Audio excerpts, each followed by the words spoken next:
네, 오늘 갈라디아서 7번째 시간입니다. 무슨 옷을 입어야 하나라고 하는 제목으로 여러분들과 말씀을 나눕니다. 여러분들, 이 세상에서 가장 비싼 양복은 얼마짜리인 줄 아십니까? 인터넷을 한번 찾아보니까요, 사실은 그 양복을 누가 만들었냐도 대단히 중요하더라고요. 그래서 그 디자이너 알렉산더 아모스라고 하는 사람이 제작한 양복이 10년 전 가격으로 1억 3,800만 원에 팔린 적이 있습니다. 별로 놀라지를 않으시네요. 우리 성도님들은 대부분 다 그 정도의 양복을 이제 입고 다니시나 봐요. 예, 이 옷은 5,000번의 그 바느질을 했습니다. 뭐든지 100% 수공이었습니다. 핸디메이드입니다. 그런데 그 바느질 한 번 하는 값이 28,000원 정도에 해당한다라고 하는 거죠.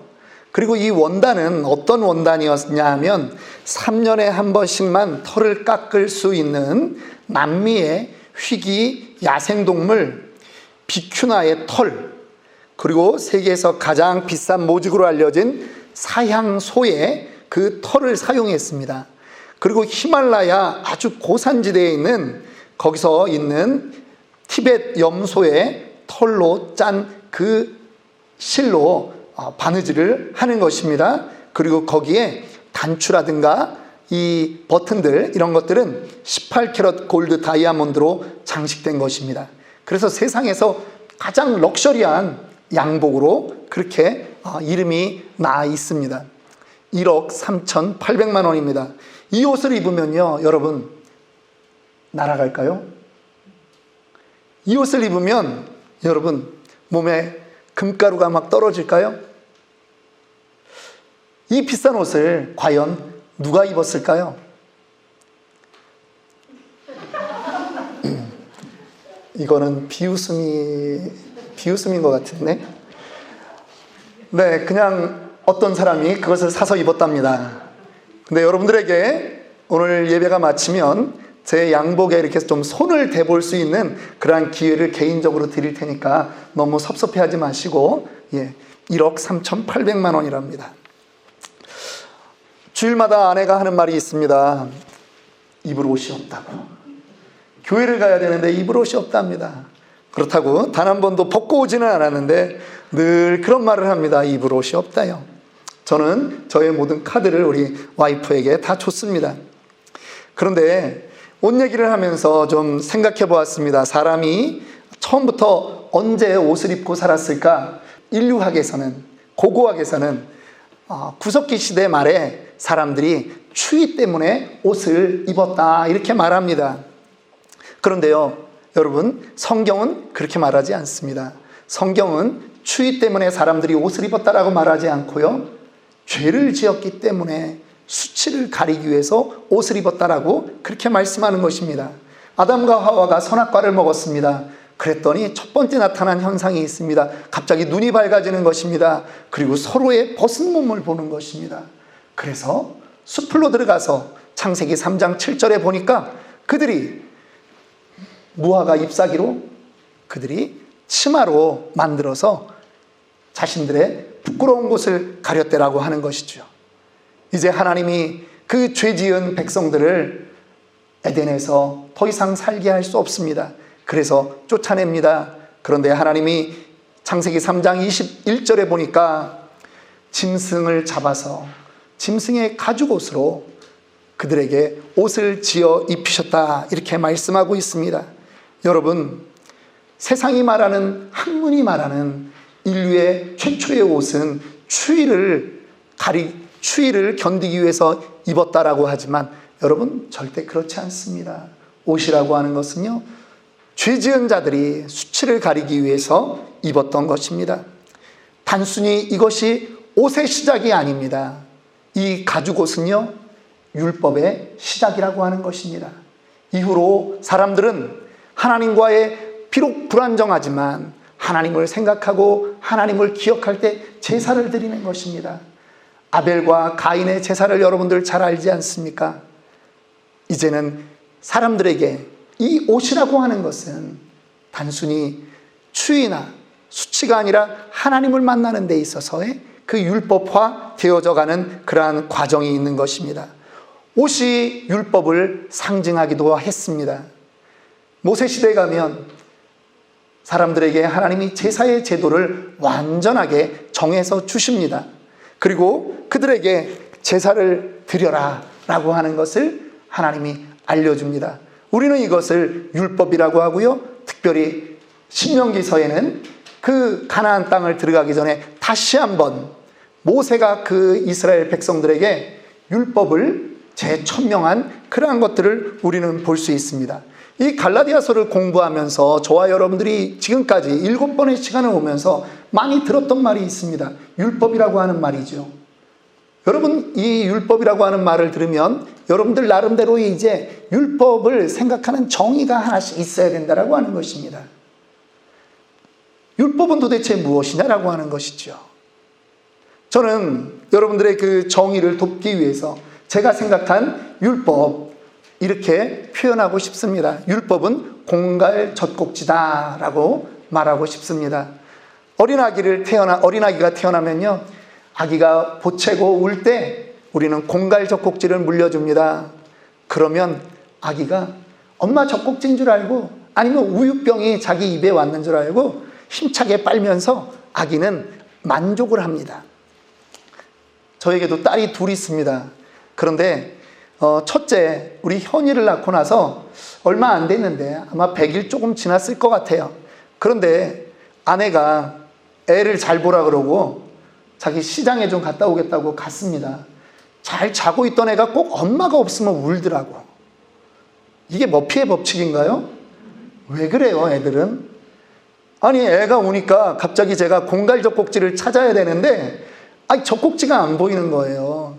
그래서 급한 마음에 제가 제 새끼손가락을 애 입에 넣어줬습니다. 이런 아빠는 세상에 저밖에 없을 거예요. 근데 애가 빨더라고. 좀 짭짤했겠죠? 빨다가 얘가 이제 정신을 차린 거예요. 젖꼭지가 아닌 거야. 젖꼭지보다 딱딱하잖아, 이게. 모양도 다르고. 그런데 이제 다시 우는 거예요. 그러다가 이제 제가 발견했어요. 애 이불들 거기 있는 것에 이렇게 공갈 젖꼭지가 떨어져 있더라고요. 그래서 그걸 얼른 물려줬습니다. 그랬더니 애가 열심히 빱니다. 그러다가 또 이제 우는 거예요. 얘가 진짜 배가 고팠던 거죠. 근데 때마침 애 엄마가 와서 분유를 타서 이렇게 주니까 애가 아주 그냥 잘 빨고 오늘날에 저렇게 튼튼하게 자랐다는 거 아닙니까? 예. 그 중에 저도 기여를 했습니다. 이 새끼손가락을 애 입에 넣어줬습니다. 그런데 여러분, 분유를 먹든 젖을 먹든 이 분유를 먹으면요, 생명이 살아나요. 믿으십니까? 이럴 때 아멘을 크게 하자는 거예요. 믿으십니까? 예. 그런데요, 공갈 젖꼭지는 아무리 빨아도 생명이 유지되지 않습니다. 살 수 없다라고 하는 것입니다. 율법이 그런 것입니다. 진짜 같아요. 진짜 같아요. 그런데 율법으로는 해결되지 않는다라고 하는 것입니다. 잠깐 하나님과의 관계를 회복할 수는 있겠죠. 하나님이 그것도 인정해 주시는 거예요. 그런데 안 된다라고 하는 겁니다. 율법은 그런 것입니다. 율법은 그저 가지고 오실 뿐이에요. 이스라엘 사람들은요, 이 율법을 자랑했습니다. 우리는 그 중동 여러 민족 가운데 비록 인구수는 작지만 우리는 율법이 있는 민족이다. 우리는 법이 있는 민족이다. 자랑했습니다. 그런데 여러분, 갈라디아 이거를 기록할 때까지도 그 사람들은 자랑하는 겁니다. 우리는 하나님의 선민이다. 우리에겐 율법이 있다. 그런데 정말 그들에게 이 율법이 그저 가죽옷에 불과한 것이라고 한다면 그들이 정말 그 율법을 그렇게 애지중지했겠습니까? 그들은요, 그거를 몰랐던 것입니다. 깨닫지 못하는 거예요. 율법이 단지 공갈 젖꼭지라면 그들이 그것을 그렇게 꽉 부여잡고 살았겠습니까? 부여잡을 이유가 없는 거죠. 그런데 그들이 10계명에서 이젠 더 늘어나서 613가지의 율법을 지켜야 된다면 여러분, 이것은 기쁜 소식입니까? 아니면 굴레입니까? 이스라엘 백성들은 지금 그 율법이라고 하는 것, 자기네들은 자랑할지 모르지만 자기네들이 결단코 지킬 수도 없는 그 율법에 사로잡혀서 지금 고통당하고 있다라고 하는 것입니다. 율법은 어떻게 만들어졌습니까? 19절에 말씀합니다. 율법이 무엇이냐? 범법함으로 더하여진 것이라 라고 말하죠. 율법은 탄생이 인간의 범죄 때문에 시작된 것입니다. 범죄가 더 많아지기 때문에 율법의 종류가 더 많아진 것이에요. 율법 613개까지 그렇게 더 많아지는 것입니다. 자랑할 것이 없는 것입니다. 그러면 그 율법은 능력이 영원할까요? 아닙니다. 율법은 유통기한이 있습니다. 천사들을 통해서 한 중보자의 손으로 이 율법이 전해졌습니다. 19절에 중보자라고 하는 이 말은 예수를 말하는 것이 아닙니다. 이것은 모세를 말하는 것입니다. 한 중보자의 손으로 베풀어 주셨다라고 하는 것입니다. 모세를 통해서 율법이 이스라엘 백성들에게 교육되었습니다. 그런데 그것의 유통기한은 언제까지라고요? 약속하신 그 자손이 오시기까지 율법이 왕노릇한다라고 하는 것이죠. 약속하신 자손 누구입니까? 예수 그리스도가 오면 이 율법은 끝난다라고 하는 것입니다. 이 예수 그리스도를 오늘 본문은 다른 말로 믿음이라고 합니다. 믿음이 23절 봅니다. 믿음이 오기 전에 우리는 율법 아래 매인 바 되었고, 믿음이 오기 전까지, 예수 그리스도가 오기 전까지는 우리는 전부 다 율법 아래 있는 존재라고 하는 것입니다. 인정하시죠? 그때까지는 우리가 공갈젓꼭지를 가지고도 진짜인 줄 착각하고 그렇게 살았다라고 하는 것입니다. 그런데 이제 예수 그리스도가 왔으면 우리는 무엇을 버려야 합니까? 율법을 버려야 되죠. 공갈젓꼭지를 버려야 되죠. 성인이 되었는데도 아직도 마음의 안정이 필요할 때는 공갈젓꼭지를 물고 있다면 우리는 그를 성인이라고 부를 수 없는 것입니다. 여러분, 예수가 진짜라고 하는 것입니다. 진짜가 왔는데 아직도 가짜를 붙들고 있으면 안 된다고 하는 것이죠. 바울은 이 대목에서 그 갈라디아 지방 사람들이 잘 알고 있는 한 가지 존재를 이 본문에 등장시키는 것입니다. 24절입니다. 이같이 율법이 우리를 그리스도께로 인도하는 초등교사가 되어 우리로 하여금 믿음으로 말미암아 의롭다함을 얻게 하려 함이라. 초등교사라고 하는 말이 나옵니다. 그 당시에 로마 사람들, 특별히 귀족들은요, 아들을 낳으면 아들이 어느 정도 자랐을 때 그때부터 초등교사를 둡니다. 옛날 성경으로는 몽학선생이다 이런 말을 했습니다. 헬라어로는 파이다 고고스라고 말합니다. 이 사람들이 모든 지식을 다 가리키는 것이 아니에요. 이런 거를 가리켜요. 음식을 먹을 때 이러한 예절이 필요하다. 행동할 때는 이러한 예절이 필요하다. 라고 하는 일반적인 예절을 가르칠 뿐입니다.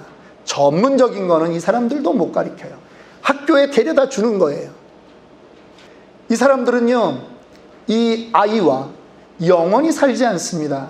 언제까지만? 6살부터 16살까지. 이 아이가 성인이 될 때는 이 사람들은 필요가 없는 것입니다. 법적인 모든 권한이 이 아이가 가질 수 있기 때문에 성인이 되기 전까지만 그렇게 인도한다라고 하는 것이죠. 율법이 그렇다라고 하는 것입니다. 그러면서 이 율법을 지키다 보면 우리는 깨닫게 되는 것이 있다는 것이죠. 아, 나로서는 율법을 다 지킬 수 없구나. 아, 내가 율법을 지킨다고 그렇게 노력을 해도 나는 역시 죄인일 수밖에 없구나 라고 하는 것을 율법을 통해서 우리는 깨닫게 된다라고 하는 것입니다. 그러면 우리는 이제 누구를 붙잡아야 되느냐? 율법이 아니라 예수를 붙들어야 되는 것임을 믿으시기 바랍니다. 그런데도 사람들은요, 왜 이 유한한 유통기간이 있는 이 유한한 율법에 집중하는가? 거기에도 나름의 매력이 있는 것입니다. 이스라엘 사람들에게 하나님이 제사 제도를 주셨어요. 제사장은 누가 제사장이 되는 것입니까? 아론의 후손이 제사장이 되는 것입니다. 레위 지파 사람들만 제사장이 되는 거예요. 그런데 그 제사장들에게는 아주 화려한 옷이 있습니다. 에봇이라고 하는, 지금 여러분들이 보게 되는 이러한 아주 화려한 제사장의 옷을 입습니다. 멋있지 않습니까? 거룩해 보이지 않습니까? 멋있습니다. 그것이 율법이 주는, 우리에게 주는 착각이라고 하는 거죠. 야, 이것만 지켜도 될 것 같은 그러한 모습이라고 하는 것입니다. 그런데요, 이 제사장의 옷도 더러워진다라고 하는 것입니다. 스가랴 3장 1절부터 3절에 보면 스가랴 선지자가 환상 중에 보는 장면이 하나 나옵니다. 대제사장 여호수아는 여호와의 천사 앞에 섰고 사탄은 그의 오른쪽에 서서 그를 대적하는 것을 여호와께서 내게 보이시니라. 예, 환상 중에 본 것입니다. 그런데요, 3절입니다. 여호수아가 더러운 옷을 입고 천사 앞에 서 있는지라. 여기에 여호수아는요, 이스라엘 백성들을 모세 이후에 가나안 땅으로 이끌었던 그 여호수아가 아닙니다. 성경에는 약 5명의 여호수아라고 하는 사람들이 존재하는데, 지금 여기에 나와 있는 그 여호수아는 포로기에 대제사장으로 활동했던 여호수아라고 하는 그러한 사람이죠. 그런데 이 여호수아의 옷이, 대제사장의 옷이 더러워졌다라고 하는 것입니다. 무엇을 의미합니까? 이스라엘 백성들의 끊임없는 범죄함으로 말미암아 그 대제사장의 옷이 거룩해지지 않고 그냥 더러운 채로 있다라고 하는 것이죠. 여러분, 사람이 보기에는 아무리 깨끗해 보이는 그 대제사장의 옷도 결국은 거룩할 수 없다라고 하는 것입니다. 우리 인간의 모습은 아무리 그 율법을 잘 지키려고 해도 우리는요, 거룩해질 수 없습니다. 깨끗해질 수 없습니다. 이것이 우리의 한계라고 하는 것입니다. 그럼 우리는 이제 질문해야 됩니다. 성도는 도대체 어떤 옷을 입어야 하느냐라고 하는 것이죠. 성경은 우리에게 새로운 옷을 하나 소개하고 있습니다. 그것은 바로 그리스도로 옷 입으라, 이렇게 말하는 것입니다. 그리스도를 내가 입는 것입니다. 이 그리스도는 율법과 달리 영원한 속죄의 능력이 있습니다. 이 그리스도는요, 이 땅에 잠시 있다 갔지만 그분이 십자가에 달려 죽으신 그 보혈피만 믿으면 이제는 더 이상 반복되는 제사를 드릴 필요가 없다라고 하는 것입니다. 이스라엘 사람들은요, 지금도 예수 그리스도를 믿지 않기 때문에 6월절만 되면 양을 잡아서 제사를 지냅니다. 그런데 십자가에 달려 죽은 예수 그리스도의 그 피는 더 이상 제사 드릴 필요가 없다라고 하는 것입니다. 단번에 우리와 하나님과의 관계를 회복한 그러한 제사였기 때문입니다. 히브리서 9장 12절이 말씀합니다. 다 같이 읽습니다. 염소와 송아지의 피로 하지 아니하고 오직 자기의 피로 영원한 속죄를 이루사 단번에 성소에 들어가셨느니라. 예, 여러분, 그 반복되는 수많은 제사도 우리의 죄를 영원히 없지 못했는데 예수 그리스도의 이 단번에 죽으신 십자가 피는 우리를 새롭게 새로운 인생으로 살게 만든다라고 하는 것입니다. 혹시 여러분, 질문합니다. 여러분, 건강에 문제가 있습니까? 경제적으로 재정에 문제가 있습니까? 지혜에 문제가 있습니까?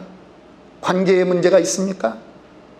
여러분, 우리의 모든 문제는 예수 그리스도가 이미 십자가에 못 박혀 죽으심으로 해결한 줄 믿으시기 바랍니다.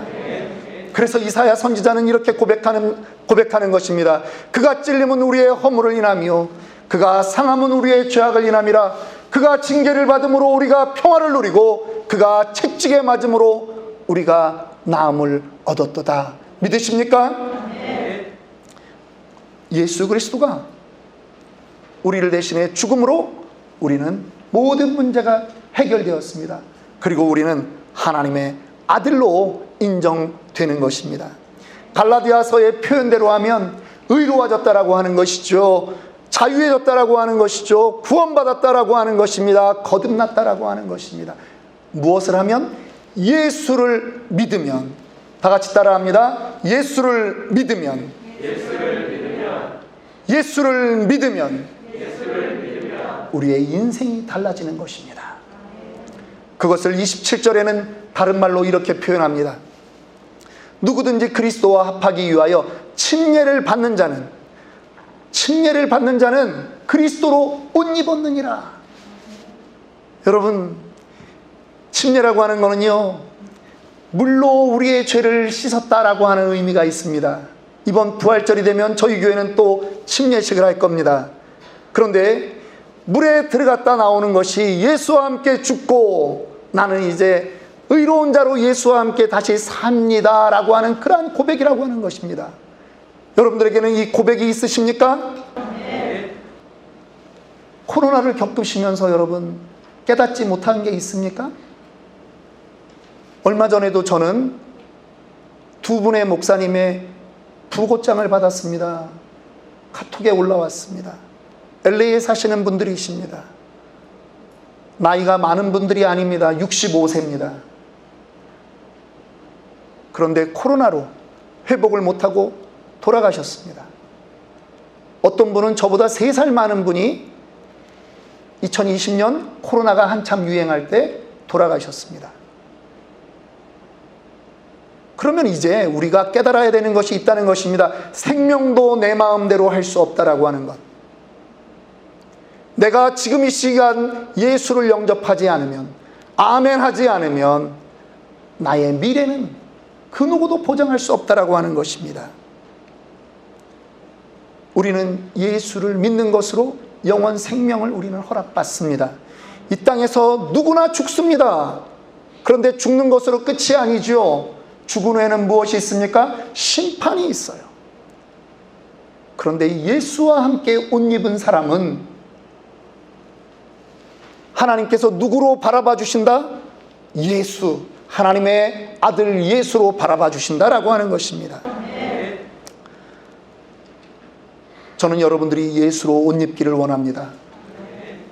성가대 사진을 한 장 보겠습니다. 저 성가대 하얀 가운을 보면 어떤 느낌이 오십니까?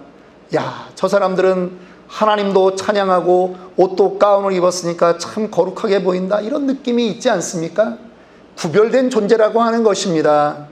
그런데요, 여러분, 하나님이 우리를 볼 때 저렇게 보시는 거예요. 사실 저는 성가대에 오래 했습니다. 테너 파티에 있었습니다. 그런데 어떤 날은 어제 입었던 옷을 그냥 입고 가기도 합니다. 왜냐하면 나는 가운을 입을 거니까. 어떤 사람은요, 민소매 옷을 입고 그냥 교회를 갑니다. 그런데 왜 자랑스럽게 가느냐? 난 성가대원이니까, 가운을 입으니까. 가운만 입으면 누가 뭐라고 안 해요. 어떤 사람은요, 찢어진 청바지를 입습니다. 괜찮아요. 가운을 입습니다. 가려지는 것입니다. 여러분, 예수로 옷 입었다라고 하는 것은 이렇게 가리워졌다라고 하는 것입니다. 벗겨놓으면 부끄럽죠. 벗겨놓으면 창피하죠. 그런데요, 하나님이 우리를 너 어디 무슨 죄가 있나 보자 하나하나 들추지 않는 거예요. 왜? 아, 내 아들 예수의 옷을 입었구나. 하나님이 그렇게 보고 넘어가는 거예요. 여러분, 이것이 우리의 특권이라는 것을 믿으시기 바랍니다. 이 예수의 옷을 입은 사람은요, 두 가지 특권이 있는데, 첫째는 그리스도 안에서 서로 하나가 되는 것입니다. 그리스도 안에서 예수로 하나가 되는 거예요. 하나님이 너희들은 내 아들 예수와 동급이구나. 이 옷을 입었으니, 예수의 옷을 입었으니 동급이다. 지위도 같다라고 하는 것입니다. 그래서 우리가 하나님을 아버지라 부를 수 있는 권리가 있는 것 아닙니까? 믿으십니까? 우리는 그렇게 하나님께 직접 간구할 수 있는 그런 권리가 있어요. 갈라디아 성도들에게 이 말이 특별히 복된 이유가 있습니다. 왜냐하면 지금 갈라디아 성도들 중에 너무나 많은 사람들이 자유인이 아니거든요. 종이거든요. 부자가 아니에요. 가난해요. 그런데 예수를 믿으면 자유자나 종이나 유대인이나 헬라인이나 그리스도 안에서 전부 다 하나가 되는 것입니다. 그들에게는 이것이 복음입니다. 해방입니다. 오늘 우리에게도 역시 마찬가지라고 하는 것이죠. 죄인인데 예수의 옷을 덧입는 순간, 예수를 믿는 순간, 그의 이름을 영접하는 순간 우리가 하나님과 하나가 되는 거거든요. 교회가 그런 곳입니다. 여러분, 교회에서는요, 빈부 귀천 나누면 안 됩니다. 많이 배웠다 적게 배웠다 나누면 안 됩니다. 교회는 그런 곳이 아닙니다. 교회는요, 예수 그리스도로 하나 된 그러한 조직이라고 하는 것입니다. 믿으십니까? 두 번째 축복이 있습니다. 여기서 끝이 아닙니다. 29절 말씀해 보니까 우리가 영적인 아브라함의 자손이 될 뿐 아니라 약속 있는 유업을 이을 자가 되는 것이라고 하는 것이죠. 아브라함은 복의 근원이었습니다. 하나님이 그 아브라함을 보고 아브라함이 하나님의 그 약속을 믿는 그 순간, 옳거니 네가 내 말을 믿는구나, 그 하나를 보시고 의롭다라고 여겨주셨어요. 그런데 우리가 예수 그리스도를 믿는 순간 우리도 그 아브라함의 자손이 되는 것입니다. 그러면 아브라함이 받았던 그 모든 복이 우리에게도 전가되는 것이죠. 여러분, 우리 조선 땅을 생각해 보십시오. 150여 년 전에 복음이 조선 땅에 들어왔습니다. 정말 형편없는 사람들이 예수 복음을 믿었습니다. 미신과 유교에 사로잡혔던 그 대한민국 땅에서 백정으로 살다가 내 자식도 이 어쩔 수 없는 운명 때문에 그대로 살아야 되는데 선교사를 만나서 예수를 믿고 이 자식이 미국 유학을 갔다가 돌아와서요, 대학의 의과대 교수가 되는 것입니다. 대학의 총장이 되는 것입니다. 놀라운 일들이 우리 민족에게 있었습니다. 그것이 어디 그 사람들 한두 사람 뿐이겠습니까? 우리 가정들 역시 마찬가지입니다. 예수를 믿고 술에 쩔어 살던 대한민국의 모든 사람들이, 정말 예수 믿은 사람들이 변화되는 것입니다. 우리들이 그 증인 아닙니까? 저는 여러분들에게 축원합니다. 비록 여러분들이 지금 당대에 예수를 믿었다 할지라도 여러분들은 예수를 믿는 순간 무엇이 된다? 복의 근원이 되는 줄 믿으시기 바랍니다. 유산을 받은 사람들이 있습니다. 세상의 유산은요, 쓰다 보면 없어집니다. 썩어집니다. 그런데요, 성도들에게 있는 유산, 우리는 그것을 다른 말로 유업이라고 합니다. 그 유업은요, 영원히 존재하는 것입니다. 저는 여러분들의 인생뿐 아니라 여러분들의 자손 대대로 이 하나님이 주시는 유업이 여러분들의 자자손손 흘러내려가기를 주님의 이름으로 축원합니다. 우리 역시 이 땅에서는 마이너로 살고 있습니다. 우리가 이 미국 땅의 주류 신분들이 아닙니다. 그러나 여러분, 어려워하지 마십시오. 예수 그리스도로 옷 입으면 우리는 다 예수 그리스도의 사람이고요, 하늘의 복을 받은 사람인 줄 믿으시기 바랍니다. 그 영원한 소망이 우리에게 있습니다. 인생이 바뀌는 것입니다. 말씀을 마칩니다. 사도시대 이후에 우리 기독교 역사에 가장 위대한 스승을 한 명 찾으라, 선생님을 한 명 골라라라고 하면 누구나 우리는 어거스틴을 우리는 손꼽을 수 있습니다. 어거스틴은요, 그 어머니 모니카가 아주 신실한 사람이었습니다. 그래서 복음을 옛날부터 들었습니다. 어려서부터 들었습니다. 그런데 믿어지지 않는 겁니다. 그래서 그는 17살부터 방황의 인생을 40여 세까지 하는 것입니다. 만이교의 그 신비주의에 빠져서 그는 방탕한 인생을 살았습니다. 사생아까지 낳았습니다. 그런데 어느 날 큰 나무 밑에서 홀로 눈물을 흘리며 자신의 이 방탕한 생활을 끝내게 해달라고 하나님께 기도했습니다. 그럴 때 음성이 들리는 것입니다. 꼬마 아이들의 노랫소리와 같이 들렸습니다. 책을 펴라, 책을 펴서 읽어라, 책을 펴서 읽어라. 책을 펴서 읽어라 반복되는 그 소리에 깜짝 놀랐습니다. 아이들의 그 놀이하면서 부르는 노래인 줄 알았습니다. 그런데 어느 순간 갑자기 이게 하나님의 음성일 수 있겠구나 하고 자기 방에 뛰어들어가서 성경책을 폈습니다. 그때 펴진 성경책 구절이 로마서 13장 13절로 14절입니다. 낮에와 같이 단정히 행하고 방탕하거나 술 취하지 말며 음란하거나 호색하지 말며 다투거나 시기하지 말고 오직 주 예수 그리스도로 옷 입고 정욕을 위하여 육신의 일을 도모하지 말라. 이 한마디 말이 그 방탕한 삶에 빠져있던 어거스틴을 바꾸어 수천 년이 지나가도 그를 통해서 그리스도의 복음의 진수가 흘러내려오는 그 주인공으로 삼게 되는 것입니다. 여러분들의 인생이 변하고 싶습니까? 그리스도로 옷 입어야 합니다. 그리스도로 옷 입으면 어제와 다른 인생을 살 수 있습니다. 너무나 간단해서 사람들이 믿지를 않아요. 요한복음 1장 12절은 말씀합니다. 영접하는 자, 곧 그 이름을 믿는 자들에게는 하나님의 자녀가 되는 권세를 주셨다고. 예수의 이름만 믿으면 되는데 그 이름을 못 믿겠다는 거예요. 아직도 못 믿겠다는 거예요. 그래서 무엇을 찾습니까?